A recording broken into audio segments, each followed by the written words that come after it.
ইহুদিরা অপেক্ষা করে বসে আছে। কিসের অপেক্ষায় বসে আছে? সব ইহুদি না অবশ্য, যারা জালেম জায়নিস্ট বদ, এরা অপেক্ষা করে বসে আছে যে শেষ জামানায় তাদের একজন মাসিহ আসবে। কি আসবে? মাসিহ মানে ত্রাণকর্তা, উদ্ধারকর্তা। যেই মাসিহ আসলে পরে তারা সারা বিশ্বটাকে শাসন করবে এই জেরুজালেম থেকে। কোন জায়গা থেকে? নাম শুনছেন? কোন দিকে এটা? ইসরায়েল। ইসরায়েলের না, এটা ফিলিস্তিনের। কার? এই জায়গার মালিক কে? এই জায়গার মালিক আমরা। এটা আমাদের জায়গা। 3টা মসজিদ আপনি সফর করবেন সোয়াবের আশায়। তার সবচেয়ে শ্রেষ্ঠ মসজিদ হারাম মানে মক্কায়। 1 রাকাত নামাজ পড়বেন, 1 লক্ষ রাকাত নামাজের সওয়াব হবে ইনশাআল্লাহ। 2 নাম্বার মদিনা, 1 রাকাত নামাজ পড়বেন, 1000 রাকাত নামাজের নেকি হবে ইনশাআল্লাহ। 3 নাম্বার কি? এই যে আকসা, আমরা তো ভুলেই গেছি। আকসা আমাদের। আকসা কাদের? তারা দখল করে নিয়েছে। আচ্ছা, দখল করেছে আমাদের কারণেই, আমাদের দুর্বলতার কারণেই। কিন্তু এই ভোগ দখল চূড়ান্ত হবে না, কারণ তারা অপেক্ষা করছে একজন মাসিহের জন্য, যেই মাসিহ আসলে পরে তারা জেরুজালেম থেকে বিশ্ব শাসন করবে। এখন কিন্তু বিশ্বের বড় বড় ডিপার্টমেন্টগুলো ওরা শাসন করে। খেয়াল করেছেন কি? আপনি যে প্রযুক্তি ব্যবহার করেন এগুলোর চাবিকাঠি ওদের হাতে। আপনি যে অর্থনৈতিক সিস্টেমটা ফলো করেন, ব্যাংকিং সিস্টেমগুলোর কথাই বলছি, এর মূল সূত্র কিন্তু ওদের হাতে, সুতা ওদের হাতে লাটাই। ইভেন আমরা যে পলিটিক্যাল সিস্টেমগুলো ফলো করি না, এগুলোর তন্ত্রমন্ত্র ওরাই দিয়েছে। যে মিডিয়াগুলো আছে বিশ্বে বড় বড়, সবকিছু ওদের হাতে। ফাইন্যান্স বলে, ফাইন্যান্স মানে বাণিজ্য, ট্রেড, এগুলো ওদের হাতে। বিশ্বের বড় বড় সেক্টরগুলো ওরা শাসন করছে, এটা সত্য। আরেকটা মারাত্মক কথা হচ্ছে, বিশ্বকে শাসন করতে হলে কিছু অস্ত্র লাগে। কি লাগে? অস্ত্র শস্ত্র ছাড়া হবে না। একটা দেশের সাথে একটা দেশের মনে করেন খারাপ সম্পর্ক, এখন একটা দেশের কাছে আছে দাকুরাল, আর একটার কাছে আছে পারমাণবিক অস্ত্র। কে জিতবে? যার কাছে যত ভারী অস্ত্র আছে, শক্তিশালী, তার দাপট তত বেশি। তো এইসব বড় বড় মারণাস্ত্রগুলো, যেগুলোকে আমরা বলি নিউক্লিয়ার ওয়েপেন্স অথবা বলি থার্মোনিউক্লিয়ার ওয়েপেন্স, এগুলো ওদের হাতে। মাসিহ আসলে পরে তারা বিশ্ব শাসন করবে, এটা ওদের যে তালমুদ এই গ্রন্থের মধ্যে লেখা আছে। এবং তারা মনে করে যে এই দাজ্জালই হচ্ছে মাসিহ, তারা মনে করে। আর আমরা জানি হাদিস থেকে এই দাজ্জাল সত্যিকারের মাসিহ নয়। সত্যিকারের মাসিহকে ঈসা আলাইহিস সালাম। আল্লাহ পাক ঈসা আলাইহিস সালামের হাতে এই মিথ্যা মাসিহকে মেরে ফেলবেন প্যালেস্টাইনের বাবেলুদ নামক জায়গায়। কোন জায়গা? বাবেলুদ, হাদিসে বর্ণিত আছে। এবং তাকে মারার পরে নবী ঈসা আলাইহিস সালাম সেখান থেকে পুরো বিশ্বে আবারও ইসলামিক একটা খিলাফা কায়েম করবেন ইনশাআল্লাহ তাআলা। এটা হচ্ছে ইসলামের গন্তব্য, এটা হবেই। পৃথিবীর যত পরাশক্তিগুলো আছে এরা সবাই যদি ঐক্যবদ্ধ হয়ে যায় এবং এই ভবিষ্যৎবাণীটাকে মুছে ফেলতে চায়, কশ্চিনকালেও সফল হবে না ইনশাআল্লাহ। কারণ এটা বলেছেন কে? স্বয়ং আল্লাহ এবং তার রাসূল মুহাম্মদ সাল্লাল্লাহু আলাইহি ওয়াসাল্লাম। এটা আমাদের গন্তব্য, এটা সুসংবাদ দিয়ে শুরু করলাম। এখন আল্লাহ পাক আমাদেরকে বলছেন, হে মুমিনরা, তোমরা আল্লাহকে ভয় কর। ইমানদার কারা বোঝাতে গিয়ে হাদিসে জিবরিল আসছে। জিবরাইল আলাইহিস সালাম এসেছেন, জিজ্ঞাসা করছেন ইসলাম কাকে বলে। নবীজি বলছেন আগে কালিমা, তারপরে সালাত। তো সালাতের কথা বলতে গিয়ে ওখানে চলে গিয়েছিলাম। আমরা যদি ইসলামের বিজয় দেখতে চাই তাহলে সবাইকে 5 ওয়াক্ত নামাজ পড়তে হবে। রাজি আছেন তো? আজকে থেকে 5 ওয়াক্ত নামাজ ছাড়বেন? স্পেশালি যুবক ভাই যারা আছো, তোমাদের তারুণ্য আছে, রক্তের উদ্যম আছে, তোমরা চাইলে অনেক কিছুই করতে পারো। অনেক বার্ধক্যে উপনীত হওয়া মানুষ নামাজ পড়তে চায় কিন্তু পড়তে পারে না। তরুণদের কাছে আল্লাহ পাক সুযোগ দিয়েছে। আর ইসলামের বিরোধী শক্তি যারা আছে তারা খুব ভালো করেই জানে কিন্তু যে ইসলামের বিজয়ে সবচেয়ে বড় ভূমিকা রাখতে পারে তরুণ সমাজ, যুবক সমাজ, যুব সমাজ, তরুণ প্রজন্ম। এ কারণেই তো দেখবেন তরুণ প্রজন্মকে তাদের উদ্দেশ্য থেকে সরিয়ে দেওয়ার জন্যে তারা আপনার সামনে অনেকগুলো টোপ দিয়ে দিয়েছে। দেখাবো টোপ কয়েকটা। 1 নম্বর টোপ দিয়েছে মেয়ে মেয়ে নারী জাতি মেয়েদেরকে বেপর্দা করে তোমার সামনে উপস্থাপন করে দিয়েছে, ফ্রি মিক্সিং। এখন তুমি আর ঈমান ধরে রাখতে পারছো না, এটা পরিকল্পিত ছিল। কারণ আল্লাহ পাক বলছেন যুজ্জিনা লিন-নাস হুব্বুশ শাহাওয়াতি মিনান নিসা, মানুষের জন্য সবচেয়ে যে আকর্ষণীয় বিষয়গুলো তার মধ্যে এক নাম্বার হচ্ছে মহিলা, মানে মেয়ে, নারী জাতি। এটা আমাদের কাছে সবচেয়ে আকর্ষণীয়। আল্লাহ পাকের সবচেয়ে সুন্দর সৃষ্টিকে মানুষ না, মানুষের মধ্যে আল্লাহ পাকের সবচেয়ে শ্রেষ্ঠ সৃষ্টিকে নারী জাতি। আল্লাহ পাক তাদেরকে সুন্দর করে সৃষ্টি করেছেন, তাই নয় কি? এই কারণে পুরুষদের সবচেয়ে আকর্ষণের জায়গা কোনটা? নারী জাতি। এই কারণে মেয়েদেরকে বেপর্দা করে তোমার সামনে ছেড়ে দেওয়া হয়েছে। জেনা বেড়েছে, ব্যভিচার বেড়েছে, ফ্রি মিক্সিং বেড়েছে, ধর্ষণ বেড়েছে, এই যে হারাম প্রেমের সম্পর্কগুলো বেড়েছে। যুবকেরা তাদের জীবনের উদ্দেশ্য ভুলে গেছে। আমার কথা কি বুঝতে পারছেন? আচ্ছা, এটা এক নাম্বার। দুই, মাদক। মাদক, যুবকদের সামনে মাদকের সহজলভ্যতা। চাইলেই হাত বাড়ালেই মাদক, হাত বাড়ালেই ইয়াবা, হাত বাড়ালেই ফেন্সিডিল, হাত বাড়ালেই হেরোইন, তাই না? কথা ঠিক তবে ঠিক। যদি কেউ চায় যে আমি আজকে রাত্রে মাদক খাবো, সে পারবে, হাত বাড়ালেই পারবে। এখনকার সমাজ এমন, যদি কেউ চায় যে আজকের রাত্রে আমি পতিতালয়ে গিয়ে রাত কাটাবো, সে পারবে। 500 টাকা 1000 টাকার বিনিময়ে মানুষ এখন জেনা করতে পারে, পারবে? 5 টাকা 10 টাকা 50 100 টাকা দিয়ে মানুষ এখন ইয়াবা কিনে খেতে পারে। আর যারা সীমান্তবর্তী অঞ্চলে আছেন তারা আরো ভালো জানেন আমার কথা কতটুকু সত্য কতটুকু মিথ্যা। যুবকদের সামনে মাদক এমনি এমনি দেওয়া হয় নাই। উদ্দেশ্য কি? তোমার দ্বারা ইসলামের বিজয় সম্ভব ছিল। মাদক সেবন করে তোমাকে সরায় দিয়েছে ওই রাস্তা থেকে। কথা বুঝতে পারছো? খুব সতর্ক।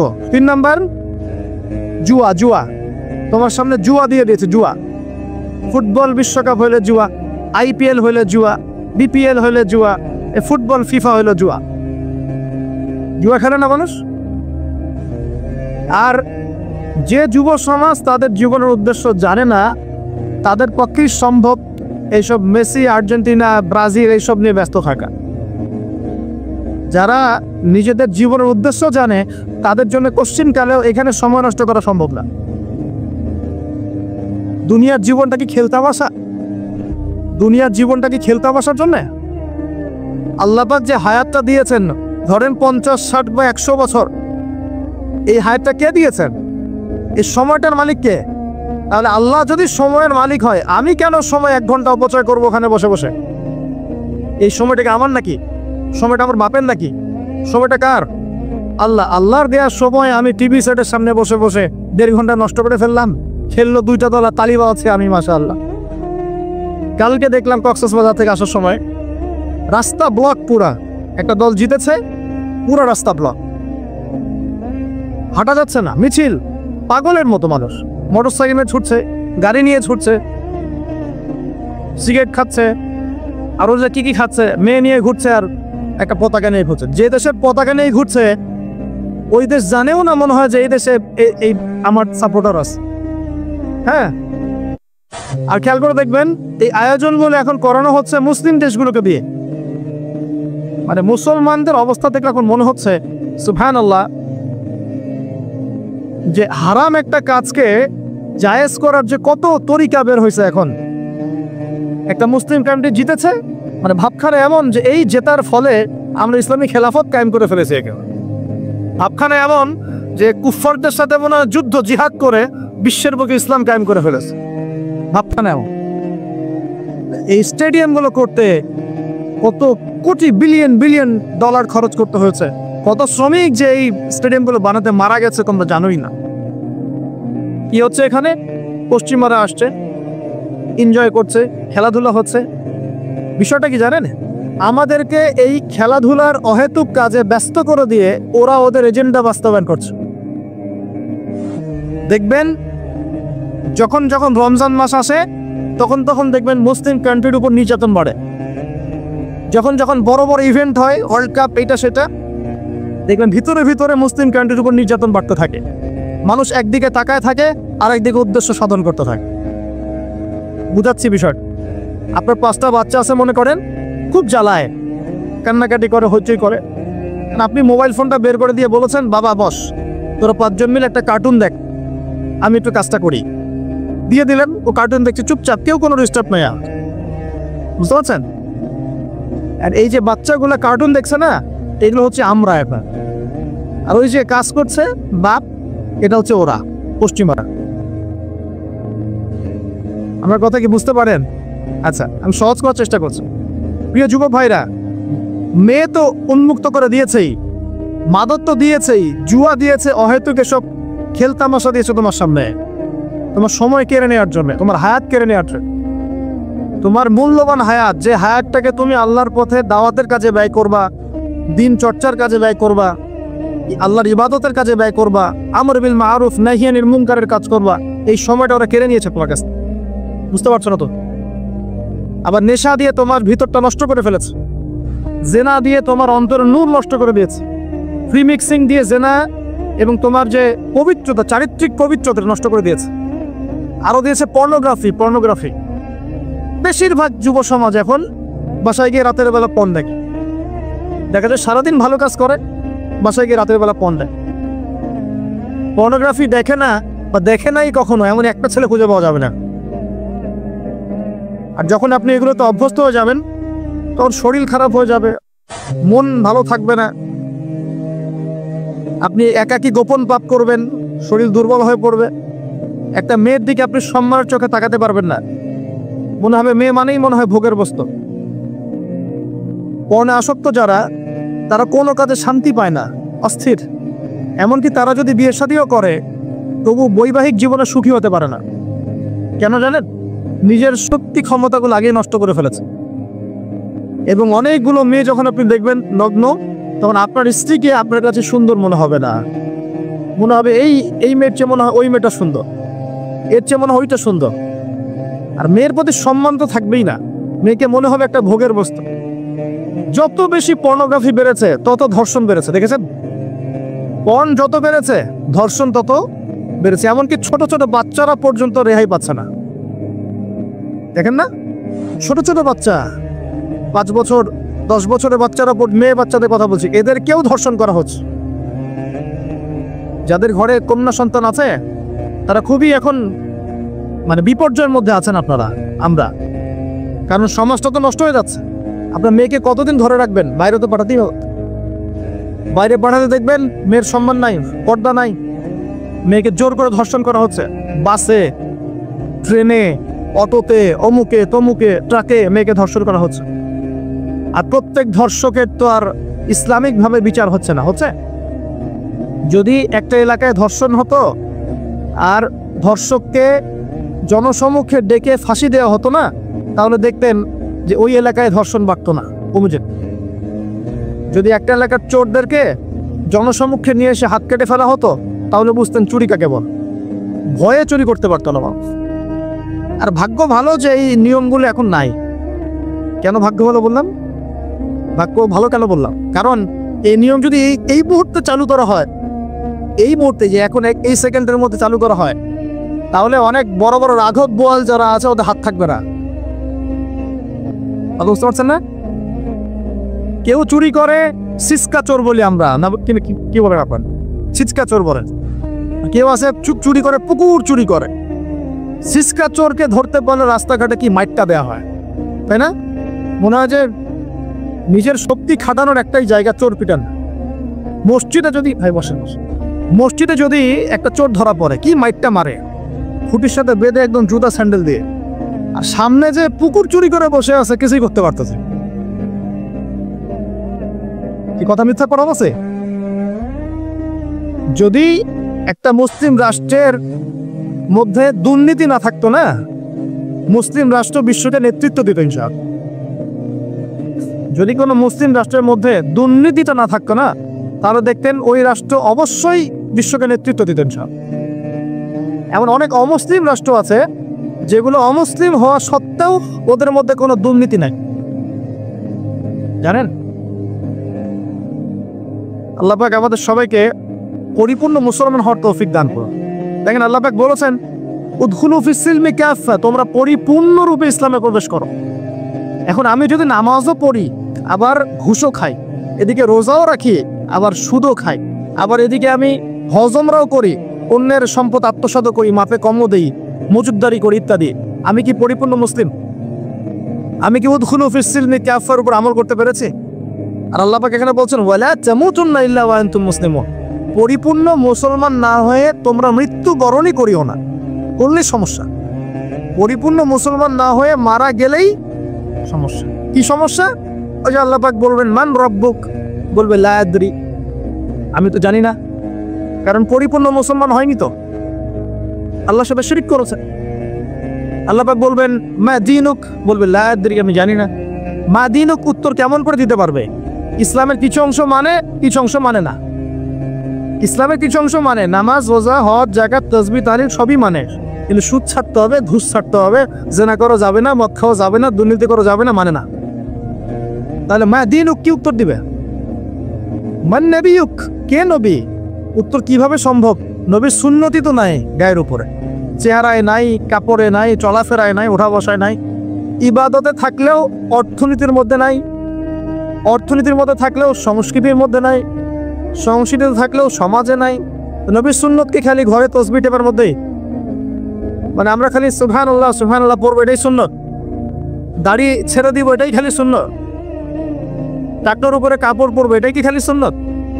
সমাজের মধ্যে সুন্নত নাই, অর্থনীতির মধ্যে সুন্নত নাই, ব্যবসা বাণিজ্যের সুন্নত নাই, চাকরি বাকরির সুন্নত নাই, পরিবারের সুন্নত নাই, সংস্কৃতির মধ্যে সুন্নত নাই। আর রাষ্ট্রের কথা বললাম না, ওটা বাদ দেন, ওটা এই যুগে সম্ভব না। ইল্লা মাশা আল্লাহ, যদি আল্লাহ পাক না চান। ওইদিকে আমি কথাই বলতে চাচ্ছি না, আমি সমাজ পর্যন্তই আছি, এর উপর যাচ্ছি না। তো প্রিয় ভাইয়েরা, যুবক ভাইদের কথা বলে আমি সামনে যাব। 1 নাম্বার কি বলেছি, তোমরা সতর্ক থাকবে মেয়ে থেকে। কি থেকে? মেয়ে থেকে 100 হাত দূরে, 100 হাত। মানে আমি বলি, পরামর্শ দেই, আমি তোমাদের ভাইয়ের মতো, ছোট হই আর বড় হই, আর আমাকে এসে আল্লামা শায়েখ এইসব বড় দরকার নাই। আমি একদম তালেবে ইলম, এখানে বড় বড় অনেক আলেম ওলামায়ে কেরাম আছেন, আমি খুব বিব্রত বোধ করছি কথা বল। আমি জানি যে হকপন্থী ওলামায়ে কেরাম যারা, তারা আমাদের মতো অনলাইনেও আসেন না, এই ফেসবুক ইউটিউবে ভিডিও পাবেন না, এমনও আলেম বাংলাদেশে আছেন জানেন, যারা বহু আলেম তৈরি করছেন, মাদ্রাসা খেদমত করছেন। তো তাদের সামনে আমাদেরকে যখন এইভাবে টাইটেল দেন, লজ্জা লাগে, বিব্রত বোধ করি। শেখার কোনো শেষ নাই। আমি একসময় মনে করতাম যে আমি যখন ইন্টারমিডিয়েটের পর থেকে চর্চা করা শুরু করছি, অনার্স মাস্টার্স পর্যন্ত, মনে করছি যে হ্যাঁ, মনে হয় ইসলাম সম্পর্কে ভালোই জানছি। তারপর যখন কওমি আলেমদের কাছে পড়তে শুরু করলাম, বলি এগুলো ভিতরের কথা, খোলামেলা বলি, গল্প করছি আপনাদের সাথে, রাগ করছেন নাকি? তখন বুঝলাম যে বিগত 5-7 বছরে তো আমি কিছু পড়াশোনা করছি বলে মনে হচ্ছে না। যেমন একটা হাদিস শো করে বললাম যে ওস্তাদ, এই যে আল্লাহ রাসূল সাল্লাল্লাহু আলাইহি ওয়াসাল্লাম বলেছেন যে একজন মুমিন ব্যক্তি আর একজন মুমিন ব্যক্তির আয়না স্বরূপ। কি স্বরূপ? আয়না স্বরূপ। তো আমি যদি অনলাইনে কোনো ভাইয়ের ভুল ধরিয়ে দেই সমালোচনার মাধ্যমে, তাহলে কি আমি হাদিসের উপর আমল করলাম না? তখন অবস্থা মিটিমিটি হাসছেন, বলছেন যে তোমার তো টুকটাক অ্যারাবিক গ্রামারের বেস ভালোই, তোমার কি মনে হয়? আমি বললাম যে আমার কাছে তো এটাই মনে হচ্ছে যে আমি যদি সমালোচনা করি, আমি তো এই আমর বিল মারুফ নাহি আনিল মুনকারের কাজই করলাম। তো তিনি বলছেন আসলে এই হাদিসের ব্যাখ্যা এমন হয়। কেমন ব্যাখ্যা? তুমি কি খেয়াল করো নাই? আমাকে বলছো তুমি কি খেয়াল করো নাই, তুমি যখন আয়নার সামনে গিয়ে দাঁড়াও, তখন আয়না কিন্তু তোমার সাথে কথা বলে না, আয়না নীরব থাকে, স্থির থাকে, কিন্তু তোমার দোষ ত্রুটি কোথায় আয়না কিন্তু দেখিয়ে দেয়। মনে করেন, বুঝাচ্ছে, মনে করেন আপনার গাল কেটে গেছে, আপনি আয়নার সামনে দাঁড়িয়েছেন, আয়না কিন্তু আপনাকে বলে দিবে না এই যে তোমার গাল কাটা, এই ছেলে তোমার গাল কাটা, হ্যাঁ এই মেয়ে, এই ছেলে তোমার এই সমস্যা ওই সমস্যা, বলবে? চুপচাপ থাকবে, আয়না দেখিয়ে দিবে আপনার ভুলটা কোথায়। তো তিনি আমাকে হাদিসের ব্যাখ্যা শেখাচ্ছেন, বলছেন যে একজন মুমিন ভাই যদি কোনো ভুলের উপর থাকে, তুমি সঠিকটা আমল করে ওর সামনে দাঁড়িয়ে দেখিয়ে দিবে যেটা সঠিক। তো বুঝলাম, যতদিন যাচ্ছে আমি বুঝতে পারছি যে আসলে এই জ্ঞানের সমুদ্র যে কত গভীর, 100 বছর হায়াত দিলেও মনে হয় শেষ করতে পারবে না। প্রিয় যুব ভাইরা, নসিহত করছি, সেটা হচ্ছে যে দিনের জ্ঞান অর্জন করতে হবে। জ্ঞান অর্জনের কোনো বিকল্প নাই। আর জ্ঞান অর্জনের জন্য শুধুমাত্র ফেসবুক ইউটিউব যথেষ্ট নয়, এগুলো কনস্ট্রাকটিভ কোনো মাধ্যম নয়, বরং ফিতনা ছড়াবে। এগুলো কিন্তু বেশিরভাগ ক্ষেত্রে ফিতনাই ছড়াচ্ছে। আপনার কাছে মনে হচ্ছে হয়তো যে অনেক কিছু লাইভ হচ্ছে, আমরা পাচ্ছি, হ্যাঁ, অনলাইনের মাধ্যমে জানছি, হ্যাঁ ঠিক আছে, স্বীকার করি, ভালো আছে, কিন্তু মন্দটা অনেক বেশি। এর মধ্য দিয়ে আলেমে আলামি বিভক্তি হয়ে গেছে, এর মধ্য দিয়ে একে অপরের সাথে আমাদের সম্পর্ক নষ্ট হয়ে যাচ্ছে, গীবত, তহমত, সমালোচনা, কাদা ছড়াছড়ি সংস্কৃতি বাড়ছে, ঐক্য বিনষ্ট হচ্ছে, অনেক সমস্যা হচ্ছে। আর এগুলো কনস্ট্রাকটিভ সিলেবাস নয়। সিলেবাস আপনাকে ওলামায়ে কেরামের কাছে এসে জানতে হবে। আমি বলছি 1 নাম্বার কোরআন থাকবে, আপনাদের জেনারেলদের জন্য বলছি, কারণ আপনাদের জন্য এটা এত সহজ হবে না। মাদ্রাসা যারা পড়া শুরু করেছেন ছোটবেলা থেকে তাদের জন্য সহজ, আপনাদের জন্য এত সহজ নয়। সিলেবাসগুলো জেনে রাখেন। কোরআন পড়তে হবে আগে, পবিত্র কোরআনের বিশুদ্ধ তেলাওয়াত শিখতেই হবে, এবং প্রত্যেক দিন চেষ্টা করবেন 1 পৃষ্ঠা 2 পৃষ্ঠা আধা পারা 1 পারা করে তেলাওয়াত করার জন্য। তেলাওয়াতের কোনো বিকল্প নাই, প্রত্যেক হরফে 10 নাকি পাবেন ইনশাআল্লাহ। এরপরে এর ভাষা আছে, কোরআনিক গ্রামার আছে, নাহু সর, আর এই বইগুলো আপনি একা পড়তে পারবেন না। এই বইগুলো পড়তে হলে ওস্তাদ লাগবেই। এক একটা বই 2 বছর করে পড়তে হইতে পারে, পড়তে হবে। যদি আপনি কোরআন জানতে চান, বুঝতে চান, পড়তে হবেই। আর যদি মনে করেন না আমার এত জানা বোঝার দরকার নাই, সেটা আলাদা বিষয়, তখন আপনি ওলামায়ে কেরামের কাছে গিয়ে জিজ্ঞাসা করে মাসআলা নিয়ে নেবেন। এখানে একটা কথা বলে দিই, এখন আবার একটা নতুন আমি ফিতনাই বলবো বের হয়েছে যে আলেম ওলামার প্রয়োজন নাই, কোরআন হাদিস বাসায় পড়বা, নিজে একা একাই মুস্তাহিদ হয়ে যাবা। অনেক দিনই ভাইকে দেখছি আমি, যে যুবক ইয়াং, তার আগে বিপদগামী ছিলেন, হেদায়েত হয়ে ইসলামের দিকে এসেছেন, এখন প্রথমেই সহিহ বুখারী টান দিয়ে পড়া শুরু। কে বললো আপনাকে প্রথমে সহিহ বুখারী পড়তে? আপনি কি এক লাভ দিয়ে এই মেডিকেল সায়েন্সের বই পড়তে যাবেন? এত কঠিন বই আগে কেন? এই বইগুলো পড়তে ওলামায়ে কেরামে 15-20 বছর সময় লাগে। 15-20 বছর সময় লাগে, 15 বছর বেশি বলে ফেলছে মানে, আমাদের মতো হলে 20 বছর লাগবে। কঠিন বই আগে না, আগে সহজ বইগুলো পড়তে হতো। তো ভাবখানা তখন দেখা যায় এমন, কয়েকটা হাদিসের কিতাব পড়ে, কোরআনের কিছু অনুবাদ পড়ে, আলেম ওলামার আর দরকার নাই, কোনো মাযহাবেরও দরকার নাই, আমি নিজে একাই মুস্তাহিদ। এটা একটা ফিতনা চলছে। তো আমি বুঝাচ্ছি আপনাকে, একটা মাসআলা ধরেন আপনার সামনে আসলো, মনে করেন ওই যে আমি পেপার মানি নিয়ে কথা বলেছিলাম না, কাগজের টাকা, এরপর আসছে ক্রিপ্টোকারেন্সি। কি আসছে? নাম শোনেন নাই? ইলেকট্রনিক মানি তো চলে আসছে, যে ইলেকট্রনিক মানি দিয়ে আপনারা লেনদেন করছেন না, এরপরে আসবে ক্রিপ্টোকারেন্সি। ক্রিপ্টোকারেন্সি মানে বিটকয়েন। এগুলো ভবিষ্যৎবাণী না, কিন্তু কিছু মানুষ মনে করে এগুলো ভবিষ্যৎবাণী। এগুলো ভবিষ্যৎবাণী না, এগুলো বর্তমান। অলরেডি পৃথিবীর কিছু কিছু দেশে চলে আসছে, হয়তোবা এদেশেও অচিরে আসবে। তো মনে করেন এখন আপনি একজন সাধারণ মানুষ, ক্রিপ্টোকারেন্সি কি জিনিস আপনি বোঝেন না। এখন আপনি একজন আলেমের কাছে আসলেন, এসে বললেন যে হুজুর, ক্রিপ্টোকারেন্সি কি জিনিস আমি বুঝি না, এটা হালাল না হারাম, জায়েজ না জায়েজ, কতটুকু রাখা যাবে রাখা যাবে না, মাসআলা দেন।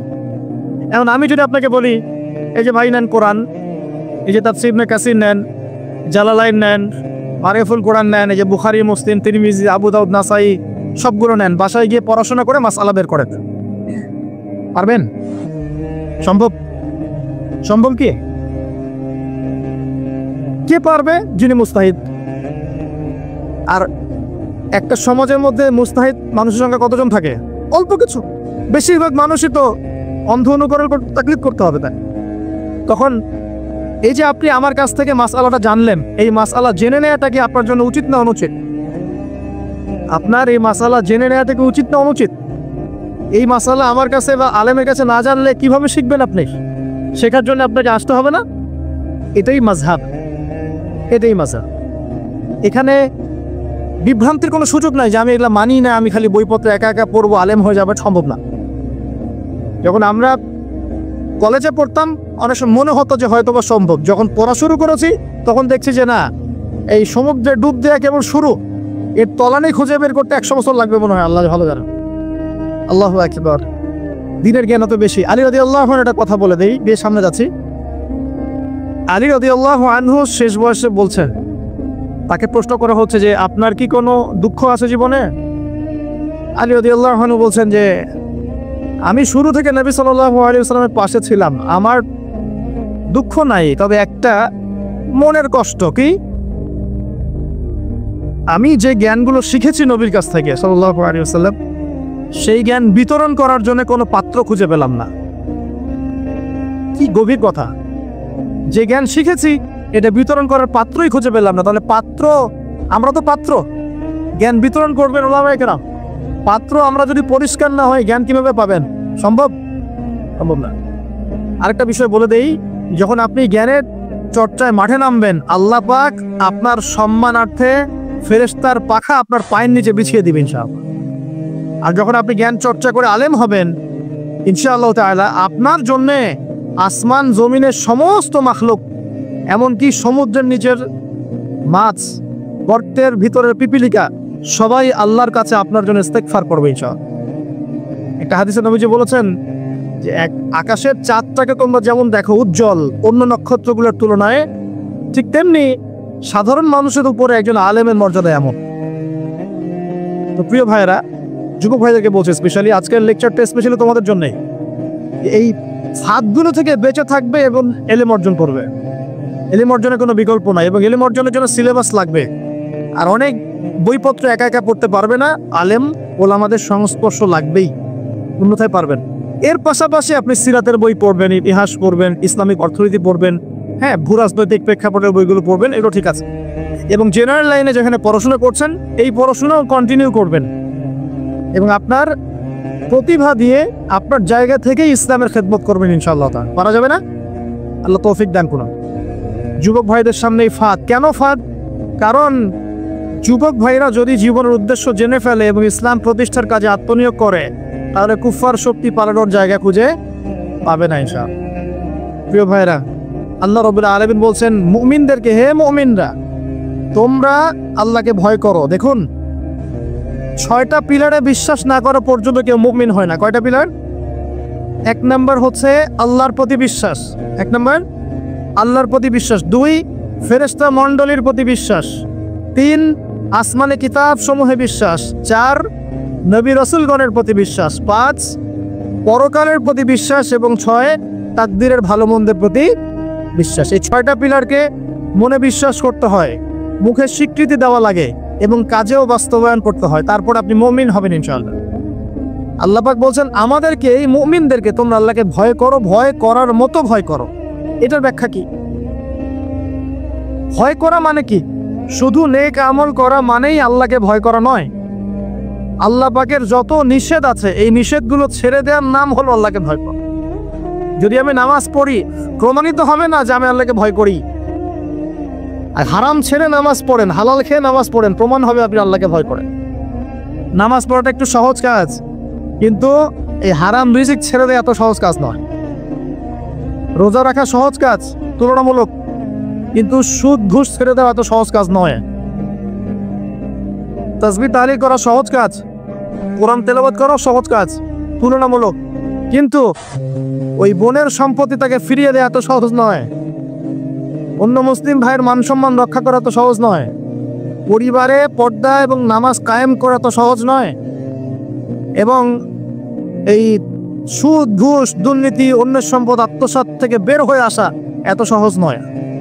তাকওয়া মানে কি? পরিপূর্ণরূপে ইসলামে প্রবেশ করা, আল্লাহ পাকের যাবতীয় হুকুম আহকাম মেনে চলা, আদেশও এবং নিষেধও। আল্লাহ পাক বলেন শেষে, ওয়ালা তামুতুন্না ইল্লা ওয়া আনতুম মুসলিমুন। একজন নবীর কথা খালি বলবো, বিশৃঙ্খলা করেন, একটু ধৈর্যের সাথে বসেন। আমরা খুব লম্বা আলোচনা করবো না, একটু বসেন, শেষ করে দিচ্ছি আস্তে আস্তে। আর যদি কারো কোনো প্রশ্ন থেকে থাকে এভাবে চিরকুট আকারে আমাদের এখানে দিতে পারেন ইনশাআল্লাহ। মুসলিম না হয়ে মৃত্যুবরণ করো না। আল্লাহ পাকের কালাম পবিত্র কোরআনের মধ্যে সূরা হজ নাম একটা সূরা আছে। এখানে আল্লাহ পাক সূরা হজের মধ্যে ইব্রাহিম আলাইহিস সালামের কথা বলছেন যে হুয়া সাম্মাকুমুল মুসলিমিন। ইব্রাহিম আলাইহিস সালাম সেই নবী যিনি তোমাদের নাম মুসলিম দিয়েছেন। কি দিয়েছেন? আচ্ছা, ইব্রাহিম আলাইহিস সালামের 2টা ঘটনা বলবো খালি, আমি আপনাকে ইসলাম দেখাচ্ছি কি জিনিস। দেখুন,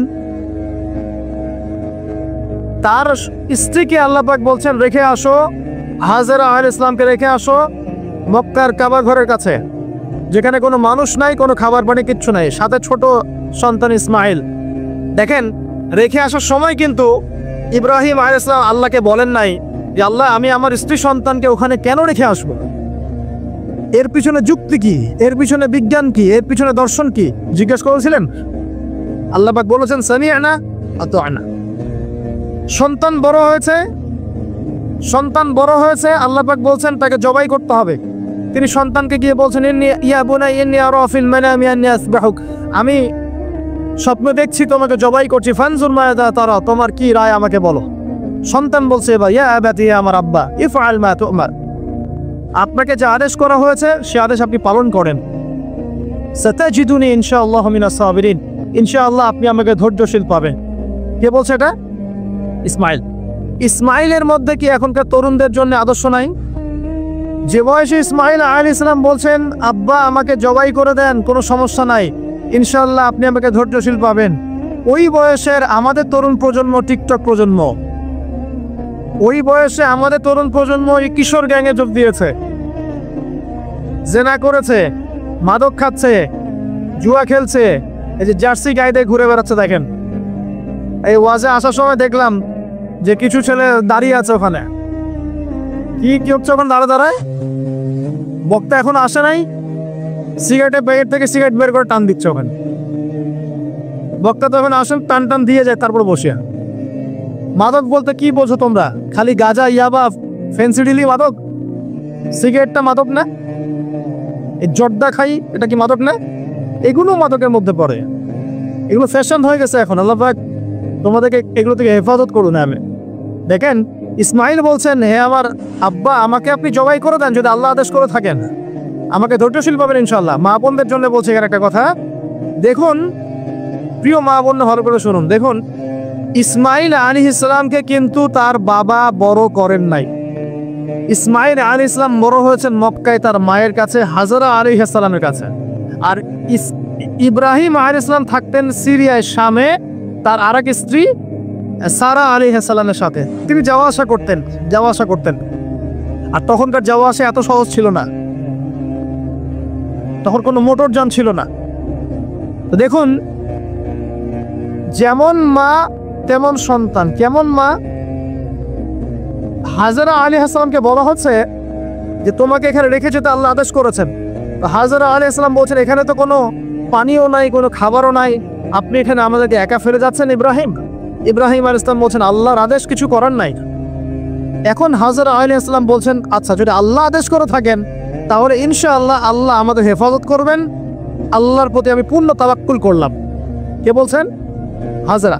এই হাজরা আলাইহিস সালামের দেখেন এখানে তো কোনো খাবারই নাই, পানিও নাই, এক মশক পানি একটু খাবার দ্রুতই শেষ হয়ে গেল। শেষ হওয়ার পর তিনি ছোটাছুটি করছেন, suffer Marwah suffer Marwah suffer Marwah, কোথাও যদি একটু পানি পাওয়া যায়।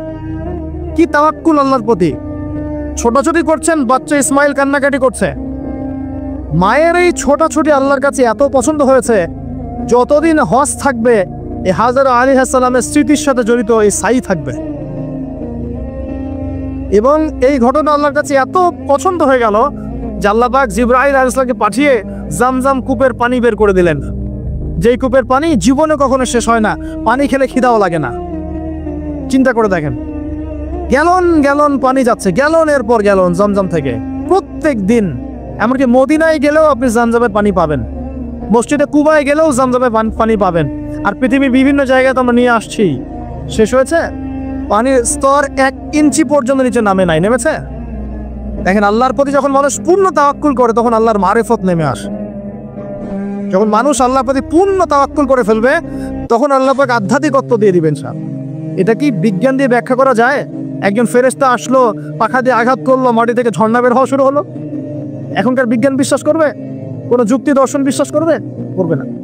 এই যে মা, তাওয়াক্কুল কারিমী মা, তার গর্ভ থেকে জন্ম নিয়েছে ইসমাইলের মতো সন্তান, যে বলছে আব্বা আমাকে জবাই করতে চাইলে করে দেন, কোনো সমস্যা নাই, আল্লাহর ইনশাআল্লাহ আপনি আমাকে ধৈর্যশীল পাবেন। এই জন্য বলি আমাদের পরিবারের মায়েরা যদি হাজরা আলাইহিস সালামের মতো হতে না পারে তাহলে ইসমাইলের মতো প্রজন্ম তৈরি হবে না। অতএব প্রিয় মা ও বোনেরা, একটা নসিহত যথেষ্ট আপনাদের জন্য, যে নিজেরা হাজরা আলাইহিস সালামের মতো আল্লাহর প্রতি পূর্ণ তাওয়াক্কুলকারিনী হয়ে যাবে। নামাজ ছাড়িয়েন না। কোনো মহিলা যদি মাত্র 4টা কাজ করতে পারে। নবী সাল্লাল্লাহু আলাইহি ওয়াসাল্লাম বলেছেন জান্নাতে যাওয়ার জন্য সবগুলো দরজা খুলে দেওয়া হবে। 1 নাম্বার, কোনো মহিলা যদি 5 ওয়াক্ত নামাজ করে, এখানে শুধু ফরজ নামাজের কথা বলা হচ্ছে, নফলের কথাও বলা হচ্ছে না। 2 নাম্বার, যদি একজন মহিলা রমজান মাসে সওম রাখে, ফরজ সওম, ফরজ রোজা, নফল রোজার কথাও বলা হচ্ছে না। 3 নাম্বার, যদি মহিলা, একজন নারী যদি তার সতীত্বকে হেফাজত করতে পারে, পর্দা মেনে চলতে পারে। এই পর্দা বলতে আমরা ডিজিটাল বোরখা বোঝাচ্ছি না। পোশাকটা এমন হবে না যে পোশাক পরেও গায়ের কাঠামো কতটুকু আটো-সাটো এটা বোঝা যায়, এই বোরখা চলবে না। বোরখা এমন হবে না, পোশাক এমন হবে না যে বাহির থেকে ভিতরের অঙ্গ দেখা যায়, এই বোরখা চলবে না। পোশাক এমন হবে না যে পোশাকটা পুরুষদের পোশাকের সাথে সাদৃশ্য আছে, গেঞ্জি টি শার্ট পরা যাবে না। পোশাকটা এমন হবে না যে পোশাকটা অমুসলিমদের সংস্কৃতির সাথে বা ধর্মীয় কালচারের সাথে সাদৃশ্য আছে, এমন পোশাকও চলবে না। যদি কোনো নারী 3 নাম্বার তার লজ্জাস্থানের হেফাজত করতে পারে, মানে শরঈ পর্দা মেনটেন করতে পারে। আর পর্দা করে যদি কলেজে গিয়ে আর ইউনিভার্সিটিতে গিয়ে সহি প্রেমে লিপ্ত হন, তাহলেও পর্দা হবে না। কথা বোঝাতে পারছি না মনে হয়? পর্দা করেও যদি ইউনিভার্সিটিতে গিয়ে গ্রুপ স্টাডি করতে হয় গায়রে মাহরামের সাথে, এই পর্দাও চলবে না। পর্দা মানে পর্দা। পর্দা করে যে দুলাভাইয়ের সাথে কুটুস কুটুস গল্প করা শুরু করেন, ইডিস পিডিস, চলবে না পর্দা। দেবর আর ভাবি, এখন দেখেন না, দেবর ভাবি, শালি দুলা ভাই, চাচাতো ভাই, চাচাতো বোন, কোন জায়গায় সমাজ গিয়েছে জানেন? এমনও নিউজ বাংলাদেশে এসেছে, নাউজুবিল্লাহ বলতে বলতে রুচিতে বাঁধে, যে বাবা মেয়ের সাথে পর্যালোচনা করে ফেলেছে। এই ঘটনা জানেন না? বাংলাদেশে একাধিক ঘটনা ঘটেছে। আস্তাগফিরুল্লাহ, ইন্না লিল্লাহি ওয়া ইন্না ইলাইহি রাজিউন। কোন যুগে আছেন চিন্তা করেন। কেউ কারো থেকে বাদ না, শিক্ষকের সাথে ছাত্রী, ছাত্রর সাথে শিক্ষিকা, বসের বস আর কলিগ, মহিলা কলিগ বস, মহিলা বস, পুরুষ কর্মচারী, হ্যাঁ অমুক অমুক কর্মকর্তা, তমুক কর্মকর্তা। মাঝখানে একটা সিসিটিভির ফুটেজ পাস হয়ে গেল, দেখলেন না কি হইলো? মনে আছে? ভুলে গেছেন মনে হয়। একটা টাইটেল, একটি সিসি ক্যামেরা সারা জীবনের কান্না, মনে নাই? ভুলে গেছেন আপনারা? হ্যাঁ, এই যে মনে আছে। তো কে কার থেকে বাদ? ফুফাতো ভাই, চাচাতো বোন, হ্যাঁ খালাতো বোন, খালাতো ভাই, মানে কাজিন, দেবর ভাবি, শালাদুল্লাহ ভাই, শালিদুল্লাহ ভাই, সব দেখবেন জেনা করতেছে না? পরকিয়া তো নিত্যদিনের ব্যাপার। পরকিয়া না করলে এখন পেটের ভাতই হজম হয়। বাসায় একটা স্ত্রী আছে, বাইরে 3-4টা মেয়ের সাথে টাঙ্কি মেরে বেড়াবে, কোনো সমস্যা নাই। সমস্যা কোথায় বলি? সমস্যা হচ্ছে যদি আপনার স্ত্রী থাকে একজন নেককার বা সতীসাধী নারী থাকে, এবং তার পারমিশন নিয়ে যদি আপনি আরেকটা বিয়ে করতে যান, সমস্যা আছে। হালালভাবে বিয়ে করলে সমস্যা, বাইরে টাঙ্কি মেরে বেড়াবেন, কোনো সমস্যা। বাসায় একটা স্বামী আছে, বাইরে আরো 2-4টা ছেলের সাথে ফোনে কথা বলে, কোনো সমস্যা নেই। আমরা এখন কি করি জানেন? আমরা জেনাকে প্রমোট করি, নগ্নতাকে প্রমোট করি, আর বিয়ে হালাল জিনিসগুলোকে আমরা ঢেকে দেই, বাধা দেই। বিয়ে করতে চান, দেখবেন বাধা পাবেন। জেনা করতে চান, বাধা পাবেন না। হ্যাঁ, বিশ্বাস করছেন না? বিয়ে করতে যে দেখেন খালি কত বাধা আস, আর জেনা করতে চান, কোনো বাধা নেই। মদ খাইতে চান, কোনো বাধা নাই। লিগ্যাল কিছু পতিতালয় আছে আমাদের দেশে, লিগ্যাল, এবং তাদেরকে পতিতা বললেও মানুষ রাগ করে। এখন বলতে হবে যৌনকর্মী, সেক্স ওয়ার্কার। কেন? তাদের যদি এতই সম্মান দেওয়ার ইচ্ছা থাকে আমাদের, আমরা কি ওদেরকে হালাল কোনো কর্মসংস্থান দিয়ে এই পাপের পথ থেকে ফেরাতে পারি না? ঠুনকো আবেগ দেখাও মিয়া, বাইরে খালি কিছু টাকা পয়সা ইনভেস্ট করে একটা প্রজেক্ট হাতে নিয়ে এই মেয়েদেরকে, মহিলাদেরকে যদি একটা ভালো কর্মসংস্থানের ব্যবস্থা করে, ওরা কি জেনা করবে নাকি? ও তো টাকার জন্য করে, পেটের দায়ে করে। কোনো মেয়ে কি চায় নিজের ইজ্জত মানুষের কাছে বিক্রি করতে? কোনো মেয়ে চায় না। প্রিয় দিনী বোনেরা, পোশাক এই 4টা মূলনীতি মেনে চলবেন। পোশাক এমন হবে না, আটো-সাটো পোশাক চলবে না, পাতলা পোশাক চলবে না, বাইরে থেকে ভিতর দেখা যায়। পুরুষের পোশাক চলবে না, এবং অমুসলিমদের সাদৃশ্য আছে এমন পোশাক চলবে না। আপনি বাসায় কি পোশাক পরে থাকেন, আমরা এখানে তো কোনো রকম ইন্টারফেয়ার করতে যাচ্ছি না। বাইরে যদি গায়রে মাহরামদের সাথে বের হন, সামনে বের হন, তাহলে অবশ্যই আপনাকে এই পর্দা মেনটেন করে আসতে হবে। এটা ইসলামিক লস। আর আল্লাহর আইন যদি আপনি না মানেন, আপনার কবর আপনার, আমার কবর আমার। ফাযাক্কির ইন্নামা আনতা মুযাক্কির, উপদেশ দাও তুমি, শুধু উপদেশদাতা। লাস্তা আলাইহিম বিমুসাইতির, তুমি কারো প্রতি দারোগা নও, আমাদের দায়িত্ব জাস্ট প্রচার করা। বাল্লিগু আন্নী ওয়ালাউ আয়া, একটা আয়াত জানলেও খালি প্রচার করে দাও, দ্যাটস অল। ফাযাক্কির ইন্না সাআতি যিকরা, তুমি উপদেশ দাও যদি উপদেশ কোনো কাজে আসে। প্রিয় ভাইয়েরা, বন্ধু কথা বলতে এখানে এসেছিলাম। একটা মেয়ে 4টা কাজ করলে জান্নাতে চলে যাবে ইনশাআল্লাহ। 5 ওয়াক্ত নামাজ, ফরজ নামাজ, 2 রমজান মাসে সাওম, 3 নাম্বার লজ্জাস্থানের হেফাজত, 4 নাম্বার স্বামীর আনুগত্য। স্বামীর কি দেখেন, ফ্যামিনিস্ট মেয়েরা বলবে স্বামীর দাসত্ব। দাসত্ব আনুগত্য এক জিনিস নয়, মনে থাকবে। দাসত্ব আনুগত্য এক জিনিস নয়। আনুগত্য মানে কি? আনুগত্য মানে আপনার স্বামী আপনাকে কোরআন সুন্নাহ মতো চালানোর চেষ্টা করছে, আপনি এটা ফলো করবেন, আনুগত্য। আর আপনার স্বামী যদি আপনাকে কোরআন সুন্নাহর বাইরে যেতে বলে, যদি বলে যে আসো অফিসের কলিগরা আসছে, আমার টেবিলে খাবার পরিবেশন কর, যাবেন না, আপনি আনুগত্য করবেন না। আপনার স্বামী বলছে যে সুন্দর করে সাজুগুজু করো, তো আজকে ঘুরে আসে সাজেক, ঠিক আছে, বাইকের পিছনে বসে আপনাকে নিয়ে যেতে যাচ্ছে, আপনি যাবেন না, বলবেন যে এরকম সাজুগুজু করে গায়রে মারামদের সামনে যাওয়া জায়েজ নাই। আনুগত্য কি? কোরআন সুন্নাহ সমর্থিত কাজে আপনি স্বামীকে ফলো করবেন, আনুগত্য। স্বামী যদি এমন কোন আদেশ করে যে আদেশটা কোরআন সুন্নাহর বাইরে যায়, আপনি এখানে কোনো আনুগত্য নাই। একটা হাদিস আছে, লা তাআতা লি মাখলুক ফি মা'সিয়াতিল খালিক, মানে স্রষ্টার অবাধ্যতায় সৃষ্টির কোনো আনুগত্য নাই। আল্লাহর অবাধ্যতায় সৃষ্টির কোনো আনুগত্য নাই। প্রিয় ভাইরা, একটা আয়াত আমাদের জন্য যথেষ্ট হবে ইনশাআল্লাহ। মুমিন আমরা মুমিন না? আল্লাহ বিশ্বাস করি কি না? ফেরেশতায় বিশ্বাস করি না?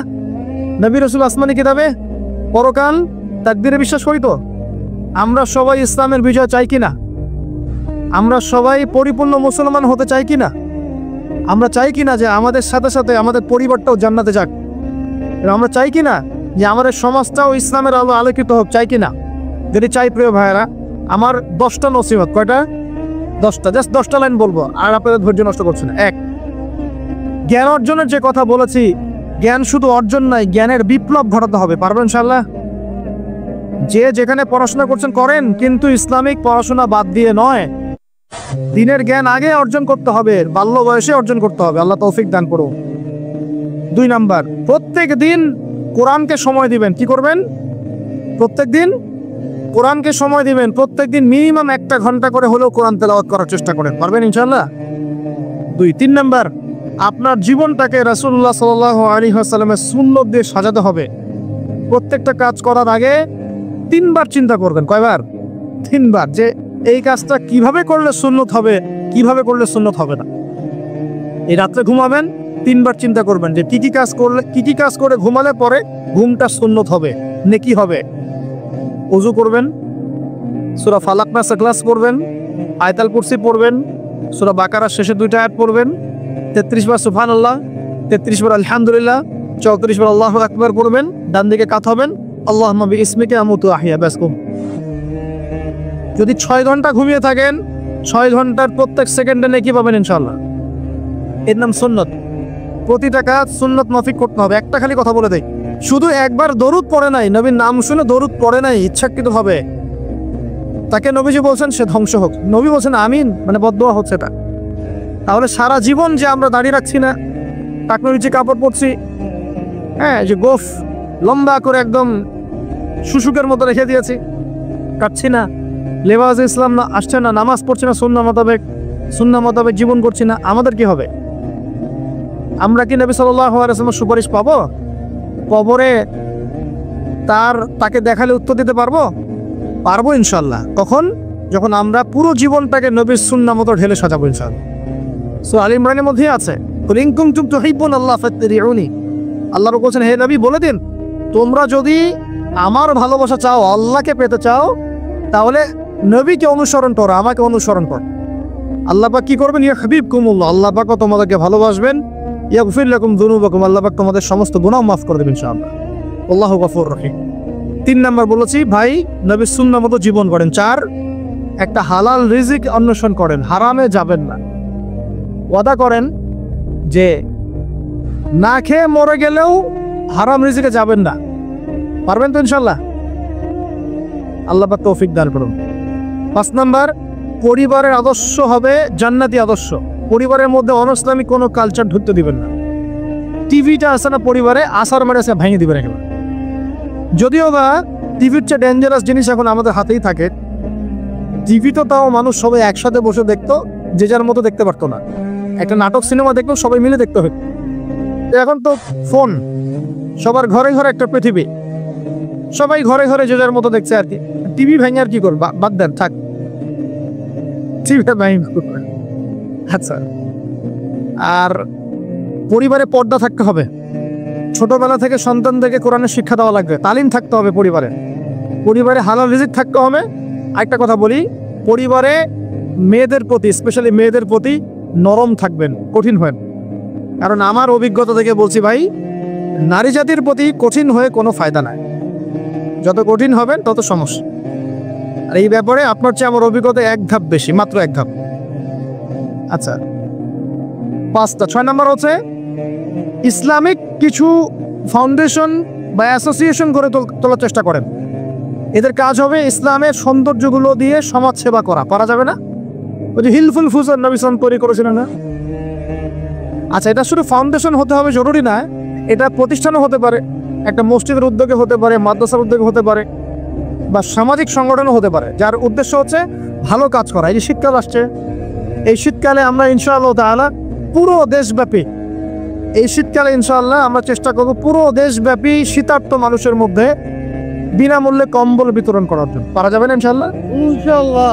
সমাজ কল্যাণমূলক কাজ করলে কি হবে জানেন? সমাজের মানুষের কাছে ইসলামের সৌন্দর্য ফুটে উঠবে এবং ওই হাদিসের উপর আমল হবে। যদি আপনি কোনো মুসলিম ভাইয়ের একটা কষ্ট দূর করে দেন, আল্লাহ পাক আপনার একটা কষ্ট দূর করে দেবেন ইনশাআল্লাহ। আপনি যতক্ষণ মুমিন বান্দা মুসলিম ভাইয়ের পাশে থাকবেন, আল্লাহ পাকও আপনার সাহায্যে আপনার পাশে থাকবে ইনশাআল্লাহ। আল্লাহ পাক তৌফিক ইনায়াত করুন, আমিন। আর কি? আমর বিল মারুফ নাহি আনিল মুনকারের কাজ করবেন। প্রত্যেক মাসে কিছুটা সময় আল্লাহর রাস্তায় দেওয়ার চেষ্টা করেন। 1 দিন হোক, 2 দিন হোক, 3 দিন হোক, 7 দিন হোক, আপনি চেষ্টা করেন আল্লাহর পথে সময় দেওয়ার জন্য। এটা 7। 6টা বললো না 7টা বললো? 7টা বলছে। 8 নাম্বার, আলেম ওলামার সোহবত লাগবে। একা একা চলা যাবে না। আপনি যে আলেম ওলামাদেরকে হক্কানি মনে করেন, আপনার দৃষ্টিতে তাদের কাছেই আপনি পড়ে থাকেন, কোনো সমস্যা নেই। পরামর্শ ভিত্তিক চলবেন এবং আলেমদের মাঝখানে বিভক্তি সৃষ্টি করবেন না, ঐক্যবদ্ধতার চেষ্টা করবেন। আল্লাহ পাক তৌফিক দান।